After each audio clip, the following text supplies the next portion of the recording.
Hello and welcome to World Insight with Tian Wei, coming to you live from Beijing on CGTN. Coming up on today's program, they came, they saw, and they listened. And now foreign journalists tell us what they think of the ongoing 19th Congress of the CPC, what their impression of the inner workings of China's ruling party. The Trump administration seeks a strategic relationship with India as a counterweight to China. What does this mean for the Asia-Pacific region?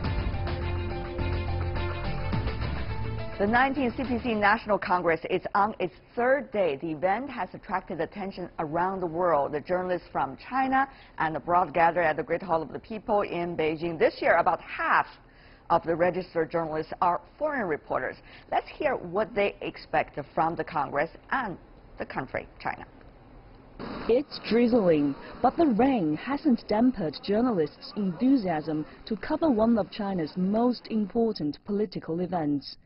The 19th CPC National Congress is under the media spotlight, and the Great Hall of the People is the focal point where the international media is sharing its first-hand information with the world.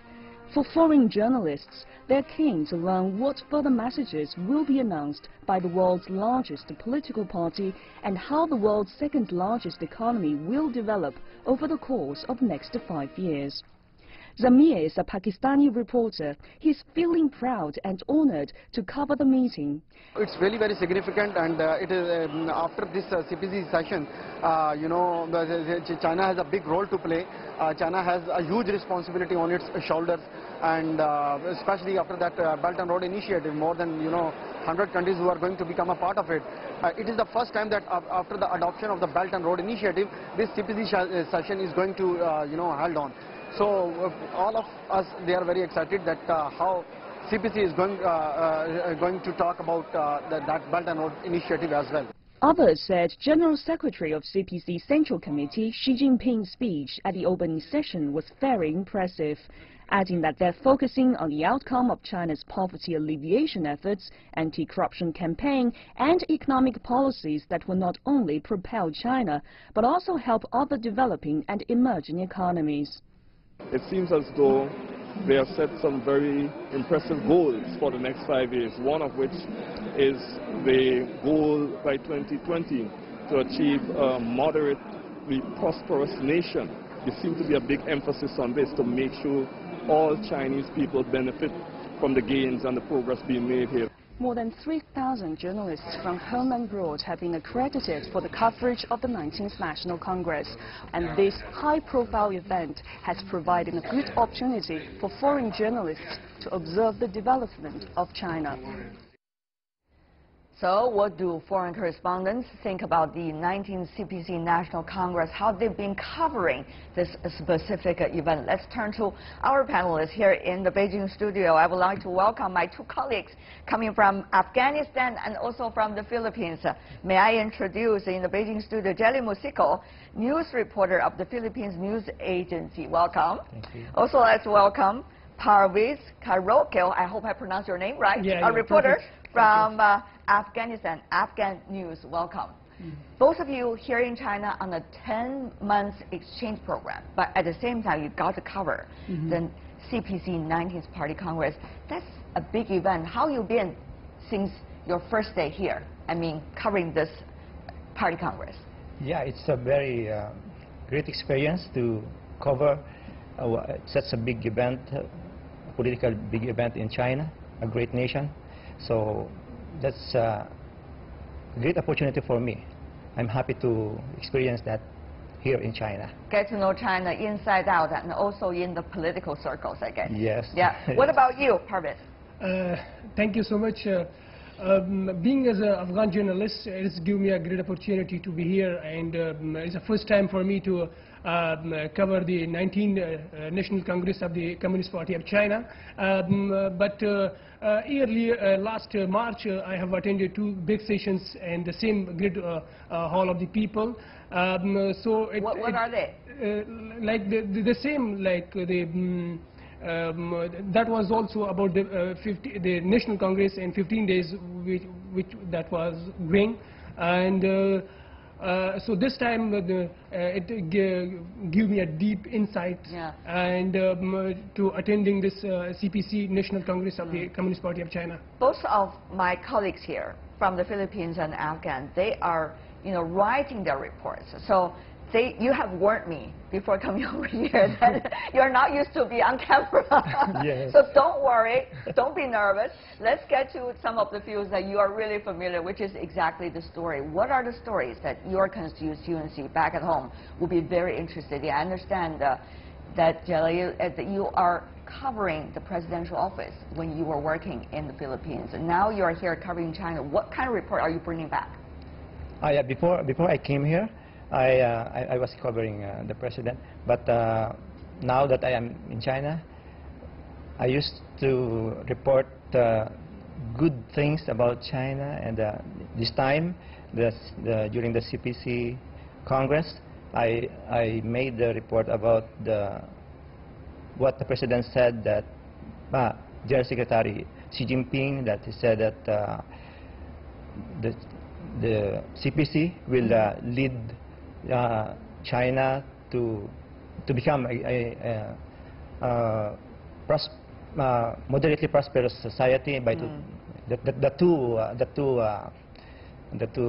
visions, the two goals, centenary goals. But one of the things I have to mention very specifically to you, that in the report, Xi Jinping, the General Secretary of CPC Central Committee, talked specifically that no one could, in a way, be able to harm China when it comes to territorial integrity. China and the Philippines used to have some territorial disputes. I just wonder, as a Filipino journalist, how do you see those wording used by Xi Jinping in the report? And how do you see the two sides are moving toward any solution at this point? Actually, I'm still developing that line by General Secretary, but I'm not worried about what he said, because right now there is an ongoing negotiation between China and the Philippines. Last May, both countries went to Guiyang for the first bilateral consultative mechanism meeting, and I was there also. I covered that event, so I'm confident that both countries can achieve a positive development, because when they are talking, and I'm happy that with the way our President Duterte President Rodrigo Duterte is using his charisma to promote, to renew the good relation between China and the Philippines. I see, but what about for Afghanistan? I mean, certainly that is a country that experienced the war. There are a lot of issues after that, and the point, you need a lot of development, you need economic prosperity, you need to guarantee safety, security back at home. What would be the story that your people back at home interested in about what's going on right now in China? Yeah, as we know that the CPC National Congress of the China is not important or a significant event for the Chinese nation. It's an international, we can say, important at the global level. They can, while the CPC General Secretary delivered their speech in 3.5 hours, and they given a message to the regional and global peace and stability. So we hope that after this whole session will be more hear from them about the peace and stability, specifically the regions. So as you mentioned about the investment in my country, there is a lot of opportunity for investment. The Belt and Road, of course, is one of the initiatives that China has brought out and also has earned some respect from all over the world. Afghanistan hopes to be part of it.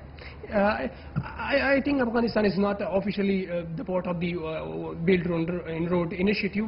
As the investment, with the investment of the $560 billion under the One Belt One Road initiative, created millions of jobs with the respective country. But there is still hope to be the Chinese nation and businessmen do their investment inside Afghanistan, and there is a lot of opportunity for such kind of issue. Right before you came to our studio, actually not long ago, there was a fiber project going on in Afghanistan. That is supposed to be one of the biggest. Of course, like recently the Chinese government, they invest and they launch a big project in one of the Afghanistan northern province under the fiber lines, which will be help the connectivity of two peoples, and that is bring two nations more close to each other. You know, we talk about territory issues, we talk about security issues, and also we talk about development, infrastructure.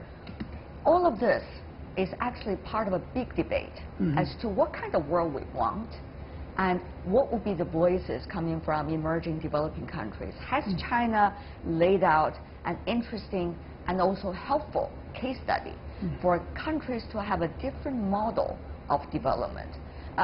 On that question, I would like to ask you as a journalist, what do you think might be your role as a journalist in this grand discussion going on in the world about what kind of world we want, what kind of rule we want, what kind of model we want, and what kind of, interactions we want with one another? In this new age of new technology, there is we have the communication is too fast, and I want to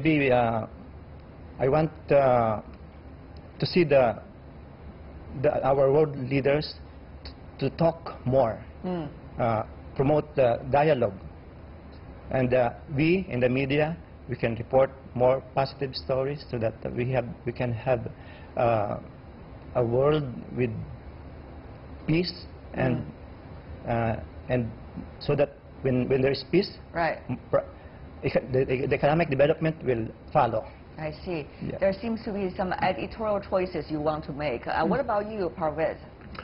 Regarding Very this, briefly. I think that the other nations also can follow the Chinese model.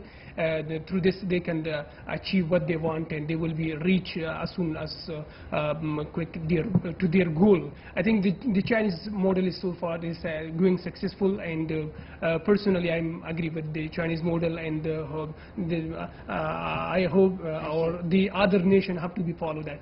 Well, China is not exporting any models of development, but rather it is a case study for all of us as reference to work on for your own sake of solutions in issues in your own country. But thank you so much for the two of you. I guess you guys have to work hard, even during the weekend.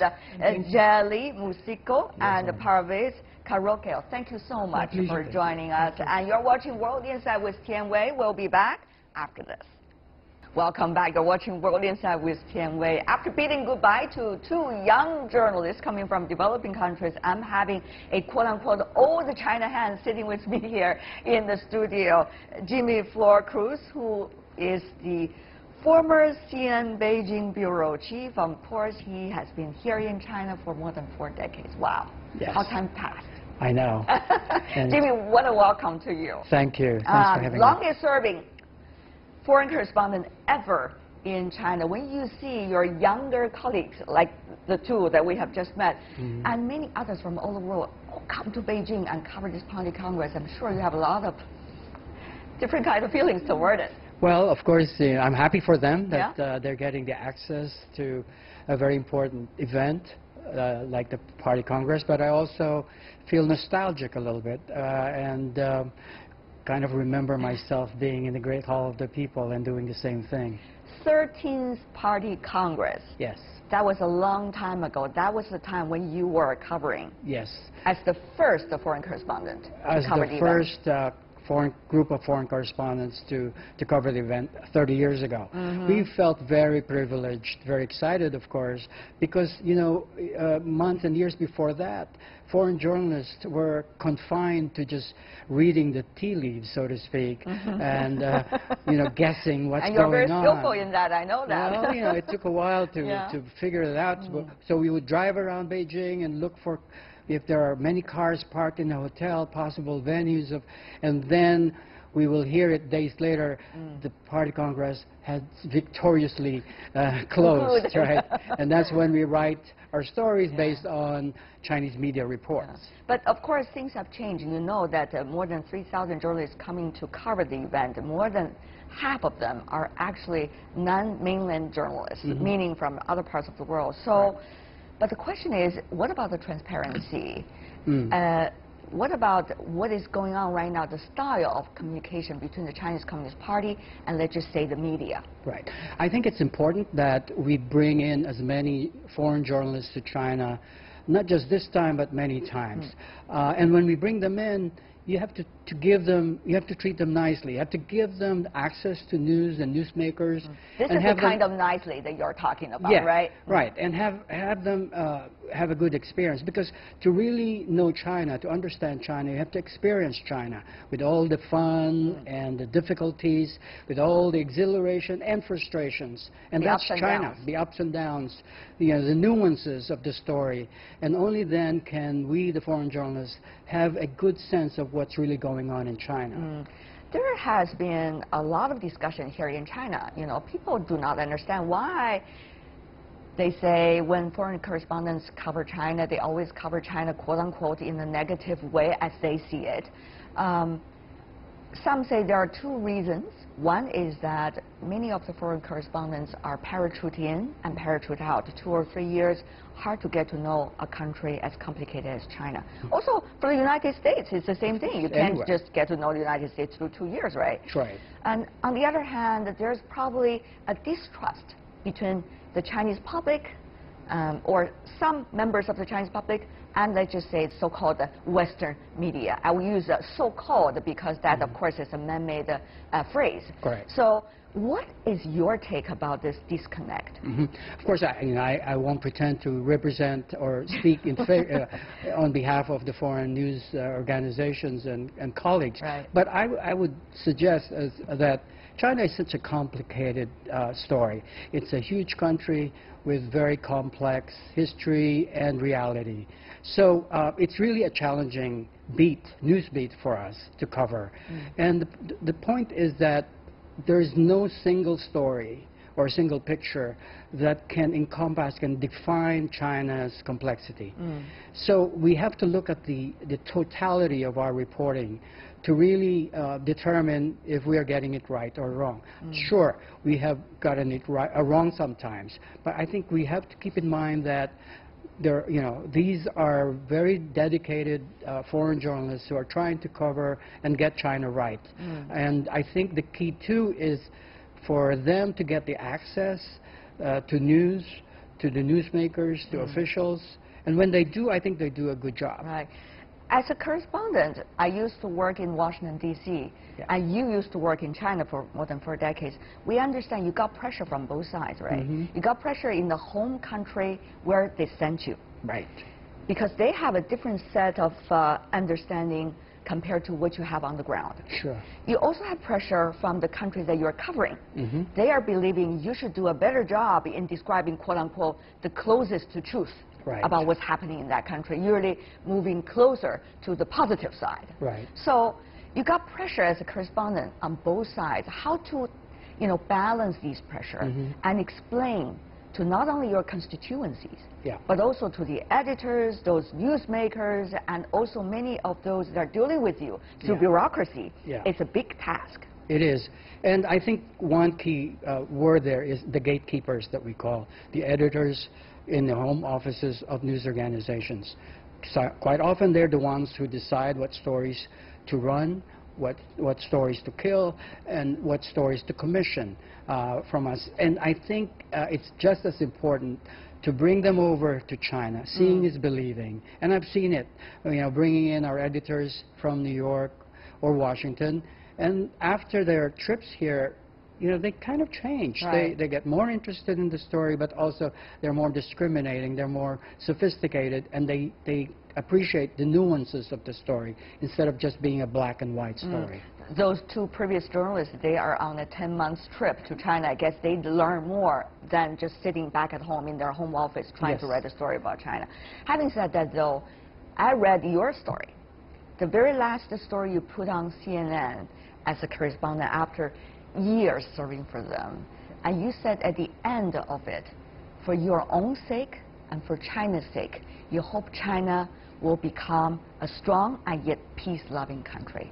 And of course, you heard what is being delivered in the report by General Secretary Xi Jinping about what role China wants to play internationally. Mm-hmm. What is your reflection? Well, I've seen China. I witnessed China poor and isolated when I first came to China 46 years ago. It's a messy picture. I don't want to see that picture.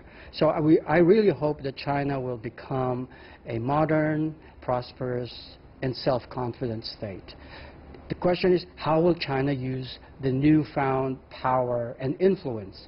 And that's when I say, I really hope China will be a peace-loving, benign power, a positive power in global affairs. There's hardly anything, any problem globally, or any solution globally that I can imagine that will not require China's participation and involvement. And that's why we hope that China will play that positive role. China has a very proud past and heritage, and it's now taking its rightful place in history. And I hope that China, in this stage and on that level, China will be confident, self-confident, but not arrogant. I hope that China will be powerful, but as well as peaceful, benign. I see the excitement in your eyes when you're talking about China, even today. May I just quote from Xi Jinping in the report he delivered at the Party Congress opening meeting. China become, in 30 years, a global leader in terms of composite national strength and international influence. There are different interpretations in the world about this quote, about what exactly is China's aspiration and what would that mean for the others. What is your interpretation? Of course, it's an ongoing process, but I think that it means that China will take a more active role, and hopefully in issues like climate change, anti-terrorism, cross-border crimes.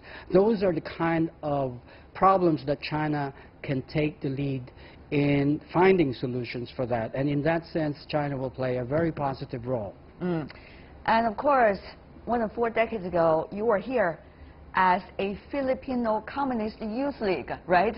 Member, something like that. That's what they accuse us. Yeah. Yes, and of course, politically, it was very complicated in your country. You stayed here in China. Now you reflect back and look at this 19th Party Congress, China's role in the world. Very hard to imagine, I would assume, at the time when you came to China. Very unimaginable. In fact, if somebody had suggested that China would be what it is now 46 years ago, I would have said, you're joking, you know, you're dreaming. But here it is. So it is quite an achievement that China has reached the point that you are in now. And I think, yeah, you deserve to be proud of it. And you have been part of it for decades. And I've been lucky witness to it. Be proud of that as well. Thank you so much, Jimmy Flor, who's former CNN Beijing bureau chief, one of the longest serving foreign correspondent in China ever. Thank you so much, sir, for being with us. All the best.